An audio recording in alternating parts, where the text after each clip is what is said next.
Magandang araw mga kaibigan. Bigyan natin ng reaction opinion ngayon itong latest post ni Congressman Kiko Barsaga. Tungkol ito sa pagpapalit ng Speaker of the House. Alam ko marami sa inyo ang nagdarasal na sana mapalitan na si Speaker Martin Romualdez. At ito, answered prayers na.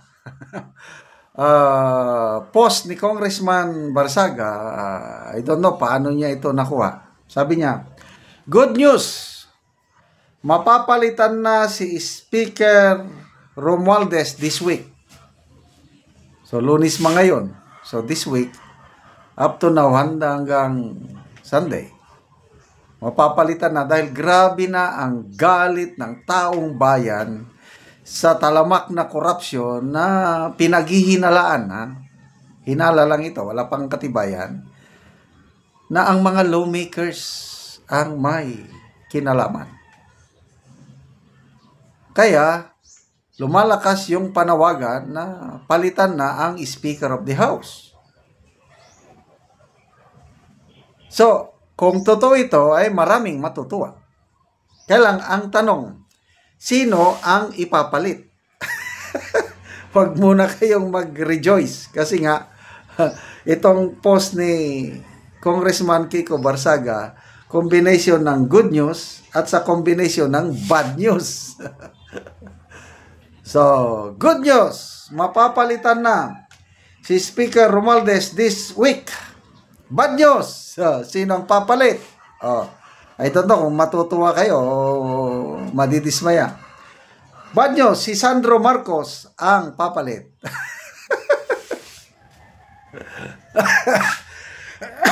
I don't know sa dating sa inyo.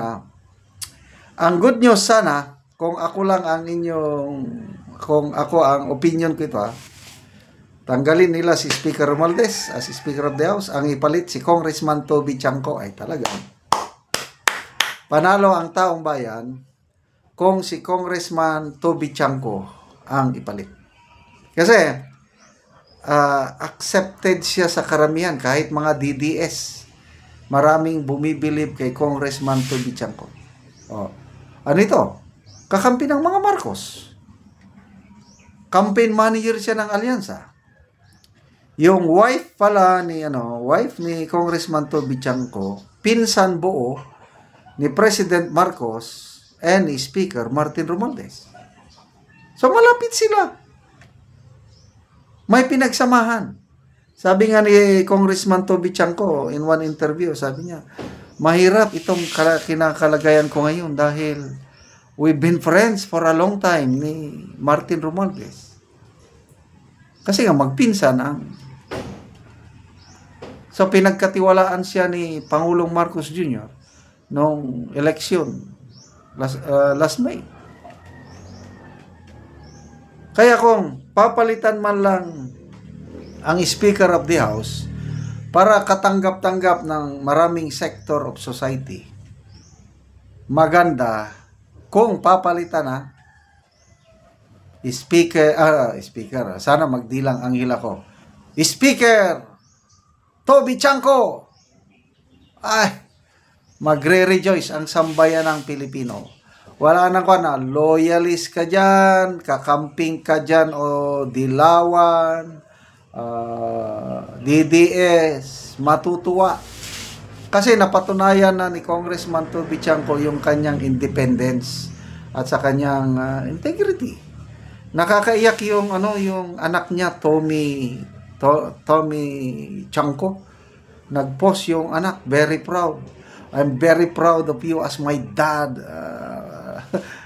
I could kahit kalahati lang sana ang mamana ko sa iyo, yung pagkatao ngayon.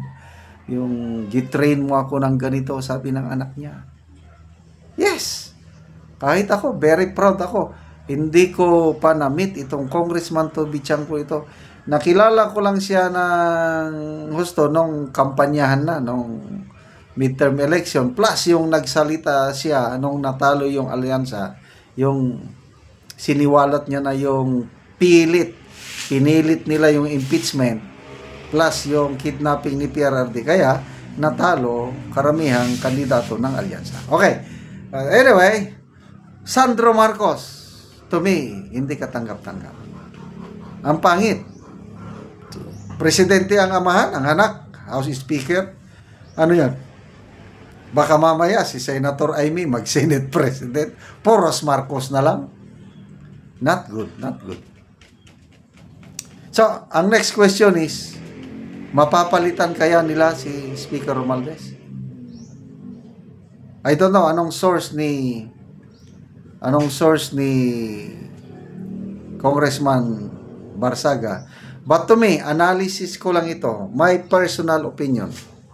Sa ngayon, hindi nila kayang palitan si Speaker Romualdez. I'm sorry to say this. Marami siyang kongresistang loyal sa kanya. Marami siyang napaligaya ng mga kongresista. At ang mga kongresista, ayaw nilang maputol ang kanilang ligaya. They need the Speaker Romualdez. Kailangan nila. Kasi kung mapapalitan, lalo na si Congressman Toby Chanco, tapos ang kanilang, alam nyo na, wala na. So, I don't just know kung gaano katotoo itong balita ni Congressman Toby Chanco. Congressman Kiko Barsaga. Magbasa lang tayo sa mga post ng mga people who reacted. Mahina ang aking So ito, people who reacted, 18,000 nag-react, 17,000 tumatawa. Kasi nga, good news. Mamaya, ang papalit, bad news. Di, wala, tawanan na lang natin. Mga nag-comment. Angel Salva, asim naman yan. Ano ito? Wala din, sabi ni Mila Patencio. Kylie Gariando, pare-pareho lang. Di si Martin Romualdez pala po, since puppet niya yan. Kaya nga parehas din. Eve Quadre, tuta, tatapatan po ba si Congressman po sa Meow Meow? Prince Abdul, so technically si Romualdez pa rin ang House Speaker. Kaya nga, useless. Kung matutuman ito, para lang mawala sa tingin nila, para mawala ang galit sa taong bayan kasi Romualdez, resign. Inalis. Sandro Marcos, baka lalong magalit ang mga tao. Niloloko niya lang kami, sabi ng mga tao pag ganyan. Dapat Congressman Toby Chanco para happy ang lahat. Salamat mga kaibigan sa inyong pagsubaybay sa ating channel. Nakakatulong kayo ng malaki sa tribong Talandig ng Bukidnon dahil ang income natin sa channel na ito ay pantulong natin sa tribo. Namimigay tayo ng livelihood assistance sa kanila, nagpapatanim ng saging lakatan at Arabica coffee. Panoorin niyo ang video na ito. O karon ako diri sa kapihan ni Landang, ni Dato Makalandang. Nga mag-wedding si akong kauban. Muni nga tambok kaayo ang iyang kape. So makita gid nato. Muni ang kapihan ni Dato Makalandang isa pa kabulan.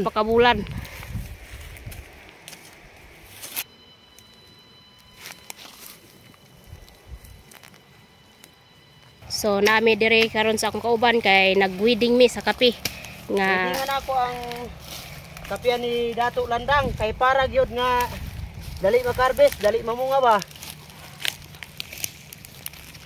so tambok yun kaay siya.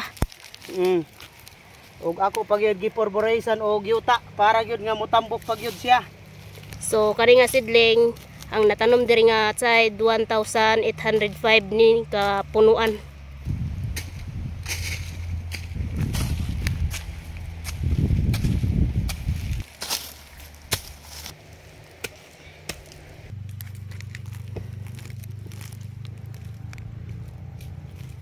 Gyud mi. Dingang gyud namo aron